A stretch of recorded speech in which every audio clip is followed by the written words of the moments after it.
Las brumas del tiempo, densas y pesadas, suelen ocultar los capítulos más fascinantes de la historia humana. Y entre todos los enigmas que la fe y el esoterismo han tejido a lo largo de los siglos, pocos son tan profundos, tan inquietantes, como el silencio sepulcral que envuelve la juventud de Jesús. ¿Qué ocurrió con el Galileo entre los 12 y los 30 años? ¿Dónde estuvo? ¿Qué hizo? Los evangelios canónicos, los mismos que cimentaron la fe de miles de millones, guardan un vacío que la imaginación ha intentado llenar de mil maneras, un hueco de casi 2 décadas que se ha convertido en la tumba de un conocimiento olvidado. Pero la historia, como un río subterráneo, siempre encuentra una forma de emerger. En algún lugar, en las entrañas polvorientas de un templo antiguo, en una biblioteca escondida entre las montañas de Irán, se susurra que existe una reliquia, una Biblia que no es de papiro ni de pergamino, sino de la misma arcilla con la que se moldea el destino. No una Biblia cualquiera, sino una de 2000 años de antigüedad, un texto que ha sobrevivido a imperios y a la furia del tiempo, y que, según se dice, contiene la clave de ese enigma. Un texto que no habla de los milagros ya conocidos, ni de las parábolas que resuenan en cada iglesia, sino de un viaje iniciático que la ortodoxia ha preferido relegar a las sombras. Este manuscrito, si susurros son ciertos, no presenta a un Jesús inmaculado, sino a un buscador incansable, un joven que, tras la visita al templo de Jerusalén a los 12 años, no regresó a la carpintería de Nazaret para esperar su destino. No, en el corazón de este evangelio perdido, se narra la historia de un viajero, de un peregrino que buscó la sabiduría no en los muros de la sinagoga, sino en los vientos del desierto y en los picos nevados de las cordilleras lejanas. La historia, oculta por milenios, revela que Jesús, mucho antes de ser el Mesías de Judea, fue un estudiante de los secretos del mundo. El texto apócrifo, escrito en una antigua lengua aramea con influencias persas, sugiere que el joven Yeshua sintió un llamado interior que trascendía los límites de su tierra. No era la voz de Dios la que lo impulsaba, al menos no en la forma en que lo entendemos, sino una sed de conocimiento, una necesidad de comprender la naturaleza del ser, la relación entre el hombre y el universo, que lo llevó a emprender un viaje que pocos hubieran osado. El manuscrito, con una prosa lírica y enigmática, describe su partida. No fue una huida, sino una búsqueda. Se despidió de su familia en Nazaret, no sin dolor, pero con la certeza de que su camino estaba más allá de las fronteras de Israel. Y su destino no era uno, sino muchos. La narración de esta Biblia iraní se centra en 3 grandes viajes que Jesús emprendió. El primero, hacia el este, a la tierra de los magos y los zoroastrianos.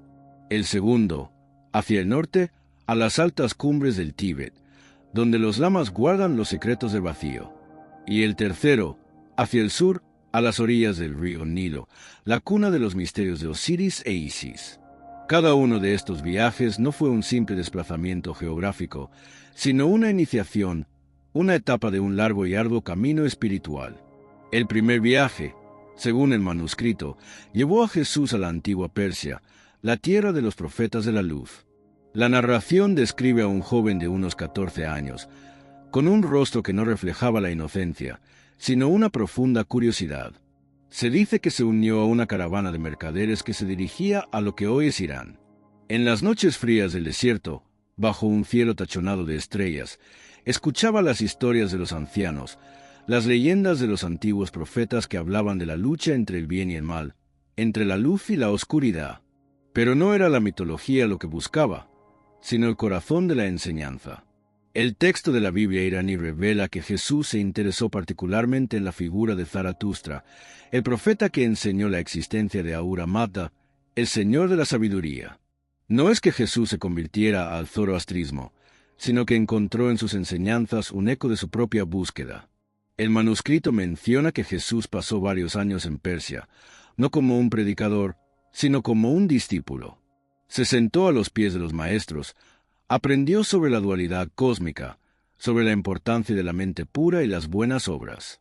El simbolismo del fuego, sagrado para los zoroastrianos, se describe en el texto como una manifestación de la luz divina que Jesús, de manera intuitiva, ya sentía en su interior. El manuscrito va más allá. sugiriendo que las posteriores enseñanzas de Jesús sobre la luz del mundo, sobre la lucha contra el príncipe de este mundo, tienen sus raíces en estas antiguas doctrinas persas. Es un eco, una reverberación de lo que aprendió en la tierra de los magos. Pero la narración no se detiene ahí. Se menciona que Jesús, tras absorber la sabiduría de los persas, sintió un nuevo llamado, una voz interior que lo impulsaba a seguir su camino hacia el este. El manuscrito habla de su despedida de Persia, de la bendición de un anciano maestro que reconoció en él a un alma predestinada, a un ser que llevaba en sí mismo la chispa de una nueva era. Y así, con el sol naciente en su rostro, Jesús emprendió el segundo y más arduo de sus viajes. La Biblia iraní describe su travesía a través de las vastas llanuras de Asia Central, siguiendo las rutas de la seda, un camino peligroso y lleno de desafíos. La narración, con detalles que sugieren una experiencia real, habla de las montañas que perforan el cielo, de los valles profundos y de los monasterios que se aferran a las laderas rocosas. El texto no oculta las dificultades del viaje, el frío implacable, la escasez de alimentos, la soledad. Pero el manuscrito enfatiza que la verdadera lucha no fue física, sino espiritual. La travesía fue una metáfora de su viaje interior, de su ascenso hacia una conciencia superior. En las faldas del Himalaya, el manuscrito revela que Jesús encontró a los yogis, a los ascetas que habían dedicado sus vidas a la meditación y a la comprensión de la naturaleza de la realidad. Se dice que se unió a ellos, que se sentó en silencio en las cuevas, que aprendió sobre el dharma y el karma, sobre la reencarnación y la liberación del ciclo de sufrimiento. El texto lo describe no como un maestro, sino como un estudiante humilde, practicando la respiración consciente y la meditación profunda. No buscaba un Mesías, sino un estado de ser, un despertar. El manuscrito apócrifo de la Biblia iraní menciona que los maestros budistas de la región quedaron asombrados por la sabiduría innata de este joven extranjero. Reconocieron en él una pureza de corazón que rara vez se encontraba. El texto no dice que Jesús se convirtiera al budismo, pero sí que las enseñanzas de Siddhartha Gautama, el Buda, resonaron profundamente en él. La idea de que el sufrimiento surge del apego, la importancia de la compasión y el camino óptuple hacia la iluminación se narran en el manuscrito como lecciones que Jesús absorbió y que, de alguna manera, integró en su propia visión del mundo. Un pasaje particularmente revelador del texto iraní describe una conversación entre el joven Jesús y un anciano monje. El monje le pregunta: «Joven, ¿qué buscas en estas montañas? ¿Buscas la verdad o la gloria?» Y Jesús, según la narración, responde: «Busco la verdad que libera al alma de la ignorancia, o la que encadena al ego la admiración de los hombres». Este pasaje es clave, porque presenta a un Jesús que ya era consciente de la distinción entre poder mundano y la verdadera espiritualidad, una lección que se haría evidente en sus futuras enseñanzas. La Biblia iraní sugiere que las parábolas de Jesús sobre la no violencia, sobre la importancia de desprenderse de las posesiones materiales y sobre el reino de los cielos que está dentro de nosotros, tienen una conexión profunda con lo que aprendió en las cumbres del Tíbet. El manuscrito relata que, tras varios años en las montañas, el joven Jesús sintió que su tiempo allí había concluido. Los vientos de un nuevo destino soplaban desde el sur. Y así, con una mochila de sabiduría y el corazón lleno de compasión, emprendió el largo camino de regreso, no a Judea, sino hacia un nuevo destino, Egipto. El texto de la Biblia iraní describe este tercer viaje como el más esotérico de todos. No fue un camino de montaña, sino un viaje a través de las arenas del desierto, un camino bajo la mirada de estrellas diferentes. El manuscrito revela que el propósito de este viaje no era encontrar maestros, sino desenterrar los secretos que los antiguos egipcios habían ocultado en sus templos y pirámides. El texto lo narra como un peregrinaje a la cuna de la magia y la alquimia, a la fuente de un conocimiento hermético que se había perdido para el mundo exterior. La narración de la Biblia iraní sitúa a Jesús en las orillas del Nilo, en la ciudad de Alejandría, un centro de conocimiento y sincretismo. Se dice que no se unió a los rabinos de la diáspora, sino que buscó a los sacerdotes de los templos de Isis, a los guardianes de los misterios de Osiris. El manuscrito detalla cómo Jesús se sumergió en los estudios de la geometría sagrada, de la cosmología de los egipcios, de la relación entre la vida y la muerte, y de los ritos que prometían la inmortalidad. El texto no lo presenta como un simple curioso, sino como un iniciado. Se describe su participación en ceremonias secretas, en las que se desvelaban los misterios de la resurrección y la transformación del alma. Lo más fascinante de la narración de la Biblia iraní es cómo entrelaza el conocimiento de Egipto con las futuras enseñanzas de Jesús. El manuscrito sugiere que la idea de la resurrección, que se convertiría en el pilar de la fe cristiana, no fue un concepto nuevo para Jesús, sino una verdad que él ya había comprendido a través de los misterios de Osiris, el dios que murió y resucitó para gobernar el reino de los muertos. La narración apócrifa va más allá, insinuando que la transfiguración de Jesús en el monte Tabor, su cuerpo que se llenó de luz, fue una manifestación de su dominio sobre la materia y el espíritu, un conocimiento que había adquirido en los templos de Egipto. El texto habla de una conversación entre Jesús y un sacerdote egipcio que le dice: el cuerpo es el templo del espíritu, y la luz es la manifestación de la divinidad interior. Aquel que domine la luz, dominará la muerte. Un pasaje que resuena de forma inquietante con las futuras palabras de Jesús. El manuscrito no se limita a las enseñanzas, sino que también revela una faceta de Jesús que la ortodoxia ha ignorado por completo. Se menciona que en Egipto Jesús no solo aprendió, sino que también enseñó. Se dice que compartió su conocimiento con algunos de los sacerdotes más sabios, mostrándoles una forma de espiritualidad que trascendía los rituales y que se centraba en la conexión directa con la fuente divina. La Biblia iraní lo describe como un puente entre la antigua sabiduría de Oriente y la nueva era que estaba a punto de nacer. El texto lo llama el portador de la luz del sol naciente, un título que no se refiere a la estrella, sino al despertar la conciencia que traería al mundo. El manuscrito relata que, tras su periodo en Egipto, Jesús sintió que su preparación había llegado a su fin. Había absorbido la sabiduría de los persas, la compasión de los budistas y la magia de los egipcios. El texto lo presenta como un hombre transformado, no solo por lo que había aprendido, sino por lo que había integrado. No era el Mesías de los judíos, sino el maestro de la humanidad, un ser que había recorrido el mundo para reunir los fragmentos de la verdad dispersos por las culturas antiguas.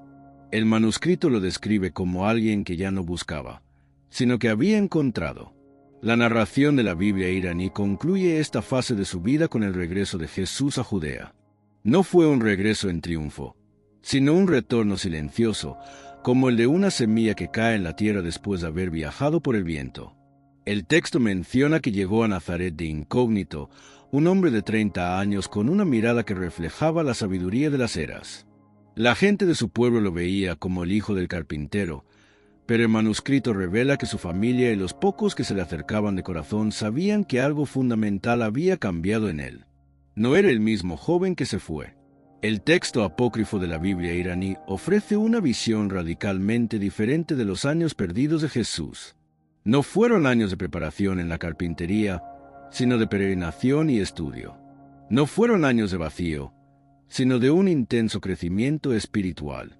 La narración no desmiente los evangelios canónicos, sino que los completa, les da una base, un trasfondo que los hace mucho más profundos y complejos. El manuscrito revela que las enseñanzas de Jesús no surgieron de la nada, sino que fueron el resultado de un sincretismo extraordinario, de una síntesis de las más altas verdades de su tiempo. Pero la historia no termina ahí. La Biblia iraní no se limita a los viajes de Jesús. El manuscrito contiene un capítulo fascinante y perturbador que narra los acontecimientos que llevaron a la crucifixión, pero desde una perspectiva completamente diferente. El texto revela que, a diferencia de lo que se cree, la muerte de Jesús no fue un simple acto de martirio, sino una culminación simbólica de su viaje espiritual. Un acto final de iniciación, una representación de la victoria sobre la muerte que él había aprendido en los templos de Egipto. El manuscrito lo llama el gran rito de la transmutación. No fue una muerte, sino una transformación. El texto apócrifo de la Biblia iraní, con su prosa misteriosa y sus revelaciones asombrosas, no es un mero texto histórico, sino una llave a una comprensión más profunda de la figura de Jesús. Una figura que no es solo el Mesías, sino también el maestro, el iniciado, el buscador, el peregrino. El manuscrito nos invita a cuestionar lo que creemos saber, a mirar más allá de la versión oficial, a atrevernos a explorar los misterios que la Iglesia ha guardado bajo llave durante más de 2000 años. Nos llama a seguir el camino de Jesús no como un simple acto de fe, sino como una búsqueda personal de la verdad que está oculta en las brumas del tiempo, en las entrañas de los desiertos y en el corazón de las montañas. Y en esa búsqueda, la Biblia iraní es un faro. No nos da respuestas fáciles, sino que nos invita a formular las preguntas correctas. ¿Qué verdad se nos ha ocultado? ¿Qué secretos guarda la historia que la ortodoxia ha querido borrar? ¿Fue la crucifixión el final de la historia o el inicio de una nueva comprensión del ser? El manuscrito es un espejo que nos obliga a vernos a nosotros mismos, a nuestras propias creencias, a cuestionar la rigidez de los dogmas y a buscar la espiritualidad más allá de los ritos y las tradiciones. Nos dice que el camino de Jesús es el camino del conocimiento, no de la obediencia ciega, y que el verdadero milagro no es caminar sobre el agua, sino encontrar la verdad dentro de uno mismo. El manuscrito no solo habla de Jesús, sino también de María Magdalena. La narración de la Biblia iraní la presenta no como una simple discípula, sino como una compañera de viaje, una iniciada en los mismos misterios que Jesús. El texto la describe como una mujer de un intelecto y una espiritualidad extraordinarias, una guardiana de los secretos que el mismo Jesús le confió. La narración sugiere que ella no solo entendió las enseñanzas de su maestro, sino que las complementó, las expandió y que fue a ella a quien se le encomendó la tarea de preservar el conocimiento apócrifo. El manuscrito la llama la guardiana de la llama oculta, un título que resuena con la idea de que ella era la portadora de una verdad que el mundo no estaba preparado para recibir. La Biblia iraní, en sus páginas polvorientas, sugiere que María Magdalena no fue simplemente la primera testigo de la resurrección, sino la primera en comprender su verdadero significado. No la resurrección del cuerpo físico, sino la del ser interior. El manuscrito la describe como la iniciadora de una línea de conocimiento esotérico, un linaje de sabios que, a lo largo de los siglos, han guardado y transmitido el verdadero significado de las enseñanzas de Jesús, lejos de la mirada de la Iglesia y de los dogmas oficiales. El texto la presenta como la contraparte de Jesús, la manifestación de la sabiduría femenina que el patriarcado religioso ha intentado borrar de la historia. Su figura, en esta narración, no es la de una pecadora arrepentida, sino la de una sacerdotisa, una maestra, una igual. Y es aquí donde la narración de la Biblia iraní se vuelve aún más profunda. Sugiere que la relación entre Jesús y María Magdalena no fue solo de maestro-discípula, sino de almas gemelas, de dos mitades que se unieron para llevar a cabo una misión cósmica. El manuscrito no habla de un matrimonio físico, sino de una unión espiritual, una conexión que trascendía los límites de la carne y que se manifestaba en una comprensión telepática, en una sintonía de espíritus.